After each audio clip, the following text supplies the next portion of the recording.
We want ST. No ST, no ST. We want ST. We want ST. For the block, Jindabad. For the block, Jindabad.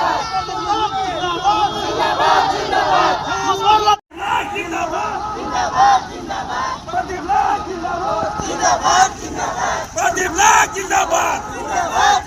Central President Pradeep Lal Jindabad. Asa long live. Asa long live. Adivasi Jindabad. Adivasi Jindabad. Central President Pradeep Lal Jindabad. Central President Pradeep Lal Jindabad. Adivasi Jindabad.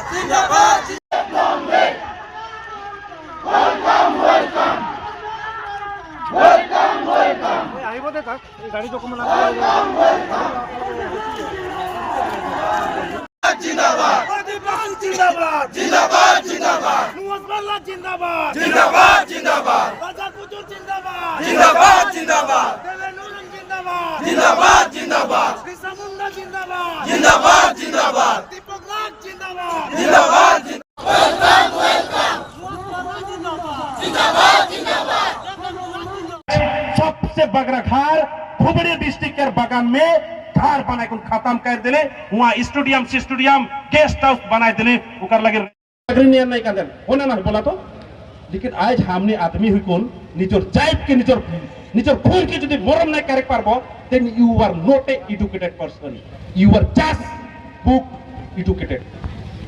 सेहले प्यारे भाई बहन मान रौरमान जगह प्रदीप नाग एकला हला करले कोनो नहीं हुई रौरमान बिरसा मुंडा नियर बना देखबा काइल आसाम में हमारा आदिवासी मान टॉप 10 डेवलप होबाय कारण हमार जेतमान कुष्ट करे पारेन सहायक पारेन रूप के सहायक पारेन पानी को सहायक पारेन इटा एक डावर क्वालिटी लगे करले जोरदार तालिया पारेन प्यारे भाई হয় আজি আমাৰ ডিব্ৰুগড় ডিস্ট্ৰিক্ট লেভেলত এটা আমাৰ ওয়াৰ্কশপ হল যেহেতু সংগঠনক লৈ পেলাই এটা ওয়াৰ্কশপ কৰা হল যেহেতু আমাৰ লিডাৰবিলাকৰ হৈ পেলাই এটা যিমান যি হ'লেও আমাৰ মাজত মানে এটা ট্ৰেইনিং প্ৰগ্ৰাম কৰা হয় সেই হিচাপত ডিব্ৰুগড় ডিস্ট্ৰিক্টৰ সময়টো মানে এইটো মাহত পৰিলে সেই হিচাপত ডিস্ট্ৰিক্ট লেভেলৰ প্ৰগ্ৰামটো হ'ল চেণ্ট্ৰেল লেভেলতো আমাৰ মহাসভাত হৈ যায় গতিকে ডিস্ট্ৰিক্ট লেভেলত এইটো হ'ল আৰু ইয়াতে যেহেতু আমাৰ জনসাধাৰণ তথা আদিবাসী ৰাইজ লাষ্ট দিনত ইয়াত সমাবেত হৈছে আৰু তেখেতসকলে এটা মেছেজৰ কাৰণে আহিছিল যে আদিবাসী জনগোষ্ঠীৰ কাৰণে আমাৰ সদৌ আদিবাসী ছাত্ৰ সন্থাই কি কাম কৰি আছে আৰু কি কাম কৰি যাব ইয়াৰ বিষয় লৈ পেলাই তেখেতসকলে জানিবৰ কাৰণে ইয়াত আহিছিলে আৰু সেই মেছেজটোকে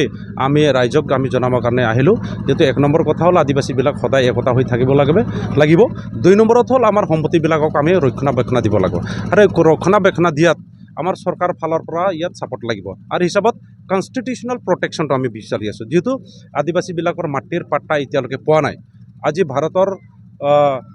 ভাৰতত থকা ভূমিপুত্ৰ আদিবাসীবিলাকে যদি মাটি নাপাব তাৰপিছত যদি বাংলাদেশৰ মানুহৰ কথা চিন্তা কৰিব তেতিয়াহ'লে এইটো টোটালি ইলিগেল হয় এইটোৰ কাৰণে আমি চৰকাৰক বাৰে বাৰে দাবী জনাইছোঁ আৰু চৰকাৰৰ লগত আলোচনাৰ ক্ষেত্ৰত আজি সন্মানীয় আমাৰ চিফ মিনিষ্টাৰ ডাঙৰীয়া ডক্টৰ হিমন্ত বিশ্ব শৰ্মাই তেখেতে কৈছে যে যিটো আদিবাসীৰ ক্ষেত্ৰত 3 জেনেৰেশ্যন লাগে সেইটো এতিয়া নালাগিব আদিবাসীৰ ক্ষেত্ৰত যেহেতু তেখেতসকলে অৰিজিনাল ইনহাবিটেন্টছ হিচাপত বা ইণ্ডিজিনাছ পিপল অফ ইণ্ডিয়া হিচাপত তেখেতসকলক 3টা জেনেৰেশ্যন দিব নালাগে তেখেতসকলৰ কাগজ পত্ৰ গ্ৰহণ হ'ব আৰু তেখেতসকলে মাটিৰ পাট্টা পাব এই হিচাপত তেখেতে নটিফিকেশ্যন আৰু কেবিনেটত তেখেতসকলে ডিছকাছ কৰি পেলাই সেইটো এনাউন্সমেণ্ট কৰিছে ঠিক তেনেকৈ কাষ্ট চাৰ্টিফিকেটৰ কথাটো আলোচনা হৈছে আৰু সেইদিনা অফিচিয়েল টকত কাগজ পত্ৰৰ যোগেদি তেখেতসকলে জনাইছে যেহেতু এটা কাষ্ট চাৰ্টিফিকেট খেলিমেলি চলি আছিলে কাষ্ট চাৰ্টিফিকেটত জাতিৰ অৰিজিনেল আইডেন্টিটিটো দিব পৰা নাই তেখেতসকলে আমি বিচাৰি আছোঁ নিজৰ জাতিৰ যিটো অৰিজিনেল আইডেন্টিটি সেইটো যাতে পৰিচয়টো পাক কোনোবা ওৰাং হয় ওৰাং হিচাপত পাক, মুণ্ডা মুণ্ডা হিচাপত, সান্তাল হিচাপত, চাওৰা হিচাপত পাব লাগে। আৰু অৰিজিনেল আইডেণ্টিটিটো যদি আমি বাচাই নাৰাখোঁ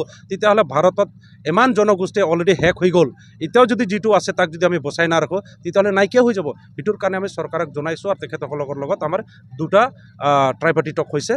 আৰু তথাপিও আমি চৰকাৰক কৈছোঁ যেতিয়ালৈকে এইটো কেবিনেট এনাউন্সমেণ্ট নহ'ব তেতিয়ালৈকে কিন্তু আমি বিশ্বাস ল'ব নোৱাৰিম আৰু এইটো কিন্তু আমি মানি নলওঁ। তেতিয়ালৈকে কিন্তু আমাৰ যিটো সংগ্ৰাম চলি আছে সদৌ আদিবাসী ছাত্ৰ সন্থাৰ, এই আন্দোলনত কিন্তু আমি কম্প্ৰমাইজত নাই। যিহেতু সমাগত লোকসভা নিৰ্বাচন আদিবাসী ছাত্ৰসকলে কি ভূমিকা গ্ৰহণ কৰিব? আমাৰ এতিয়ালৈকে আমাৰ আলোচনা চলি আছে, তাত আমি কিন্তু কিবা এটা আমি নিশ্চয় ভূমিকা ল'ম। আৰু যি ভূমিকা ল'ম এইটো জাতিৰ স্বাৰ্থত ল'ম, আৰু এই ভূমিকা জাতিৰ হৈ পেলাইহে আমি ষ্টাণ্ড দিম, তাত কিন্তু আমি ন কম্প্ৰমাইজ, এইটো কেতিয়াও কম্প্ৰমাইজ কৰিব নোৱাৰিম। ৰাষ্ট্ৰীয় দল কংগ্ৰেছ হয়। বিজেপিয়ে আপোনালোকৰ আদিবাসী জনপ্ৰতিনিধি ইয়াত প্ৰক্ষেপ নকৰিলে, এই সন্দৰ্ভত কি ক'ব?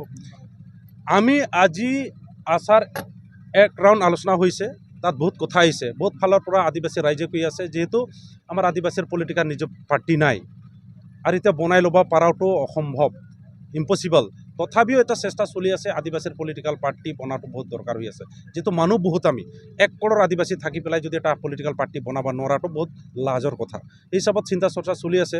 তথাপিওতো এতিয়া অলৰেডি ইলেকশ্যনটো আৰম্ভ হৈ গৈছে, সেই হিচাপত আমি কিবা না কিবা এটা কৰিবই লাগিব। আমি ভোট বৰ্জন নকৰোঁ, ভোট দিম, কিন্তু আমি কাক দিম সেইটো এটা আমাৰ আলোচনা চলি আছে। কাৰণ এতিয়া আশা একলা ডিচিশ্যন ল'ব নোৱাৰিব, কাৰণ আশা লিডিং অৰ্গেনাইজেশ্যন হয়। বাট আমাৰ লগতো আৰু আমাৰ সমাজ মহিলা কমিটি সিহঁতক লৈ পেলাই এটা আলোচনা হ'ব, 2বাৰ আলোচনা হ'ব, তাৰপিছত আমি ফাইনেল কৰি পেলাই কাক দিম কেনেকুৱা দিম সেইটো আমি ভৱিষ্যত দিনত আপুনি ৰাজনৈতিক কিবা দল খোলাৰ চিন্তা কৰিছে নেকি? ৰাজনৈতিক দল খোলা হ'ব। আনকি সদৌ অসম আদিবাসী ছাত্ৰ সন্থাৰ পৰা আমি ৰাজনীতিকত সোমাই ৰাজনীতিক পাৱাৰ ল'বৰ কাৰণে আমি নিশ্চয় যাম। আৰু ৰাজনীতিকত সোমাই যিটো আদিবাসীবিলাকৰ কাৰণে তেখেতসকলে বাহানা যে কৰে, সেইটো দিব নোৱাৰে এইবিলাক কয় যে অৰিজিনেল হয় না নহয়, এইটো চেক কৰিবৰ কাৰণে আমি পলিটিক্সত সোমাম, এইটো একদম খাটাং। আমি লুকাই কাম কৰা মানুহ নহয়। কিন্তু এতিয়া যেতিয়া জাতিৰ কাম কৰিব লাগে, ইয়াত জাতিৰ কাম কৰি ল'ম। জাতিৰ কাম কৰি পেলাই ৰাজনীতিক আমি ডাবল কাম নকৰোঁ। জাতিৰ কামৰ সময়ত আমি জাতিৰ কাম কৰিম, আৰু যেতিয়া পলিটিক্সত যাম তাত চাম তাত কি বাহানা কৰি আছিল, তেখেতসকলে কিয় আমাক ইমান দিন ৰাখিলে।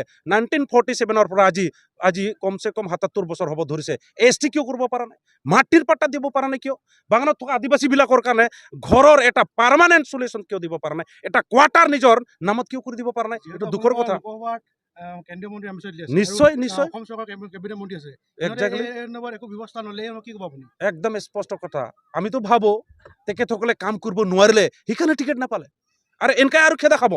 যিবিলাক জাতিৰ নাম লৈ পেলাই তেখেতসকলে টিকেট পায় আৰু জাতিৰ হৈ পেলাই জিতি যায়, কিন্তু জাতিৰ যদি কাম নাপায় নহয়, ৰামেশ্বৰ তেলী নিচিনা আৰু কিমান খেদা খাব হিচাপ নাই। কাৰণ যিকোনো দলেই হওক, আমি আজি ক'ব খোজোঁ আৰু সকলো জনগোষ্ঠী আমি মিলি পেলাই চাব লাগিব, অসমৰ বৃহত্তৰ উন্নতিৰ স্বাৰ্থত আমি চবেই চাব লাগিব কোন মানুহে জাতিৰ কাৰণে কাম কৰিব পৰা নাই আৰু কোনে কৰিব পাৰিব, তাকে আমি চাব লাগে। তাৰপিছতহে আমি ৰাজনীতিকৰ কথা চিন্তা কৰিব লাগিব। কাৰণ ৰাজনীতিকে আমাক আজি ডিমোৰেলাইজ কৰিছে, আৰু ৰাজনীতিকে যদি ইচ্ছা কৰে আমাক ইয়াত ডেভেলপমেণ্ট শ্বৰ্ট পিৰিয়ডৰ টাইমত কিন্তু কৰি দিব পাৰে। আৰু এইটোৱে আমি চাই আছোঁ, যিটো ৰাজনীতিক কোনে জাতিৰ হৈ পেলাই থিয় দি কাম কৰি আছে তাক আমি চেক কৰি আছোঁ আৰু চাই আছোঁ। তাৰপিছত আমি নিশ্চয় আমি স্পষ্ট সিদ্ধান্ত ল'ম আৰু এইটো নিশ্চয় জনাম। কাৰ কথাটো স্পষ্ট, যিকেইটা লিডিং লৈছিলে মই ভাবোঁ তেখেতসকলে ফেইলিয়াৰ হৈছে। হয়তো যিকেইটা লিডিং লৈছিল, আছুকে ধৰি যিকেইটা লিডিং লৈছিল, আমাৰ ব্ৰাদাৰ সংগঠনবিলাক, আমিতো ভাই, আছু আমাৰ দাদা হয়, নিশ্চয় আছুৱে ক'তবা আন্দোলন কৰাত কিবা এটা ফেইলিয়াৰ হৈছে, ক'তবা লিড লোৱাত ক'ৰবাত হয়তো কোনোবা এজন থাৰ্ড পাৰ্টিয়ে বা কোনোবা হাইজেক কৰিছে, নিশ্চয় এনেকুৱা লাগিল। কাৰণ আমি 28টা সংগঠনে বিৰোধিতা কৰিছিলোঁ, তাৰপিছত একো নহ'ল, কিয় নহ'ল আজিলৈকে আলোচনা কৰি পেলাই জনোৱা নাই কিয়? আজিওতো আমাৰ অৱদান আছে, আজিও আমাৰ মানুহ মৰিছে বিৰোধী কৰাত, আজি ন্যায় পোৱা নাই আমি।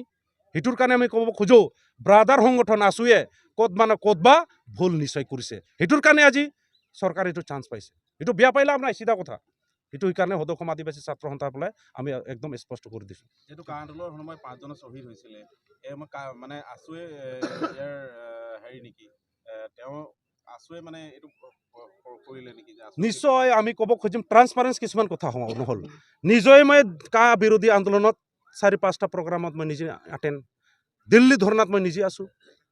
কিছুমান বস্তু ট্ৰান্সপাৰেঞ্চ নহ'ল, কিছুমান বস্তু আমাৰ পৰা লুকাই ৰখা হ'ল, আৰু কিছুমান বস্তু আমাক ছাইডত কৰি পেলাই সিদ্ধান্ত লোৱা হ'ল, এইটো আমি দুখ পাইছোঁ।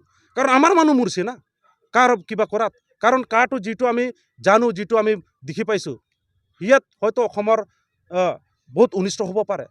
যদি অনিষ্ট হয় তেতিয়াহ'লে আমি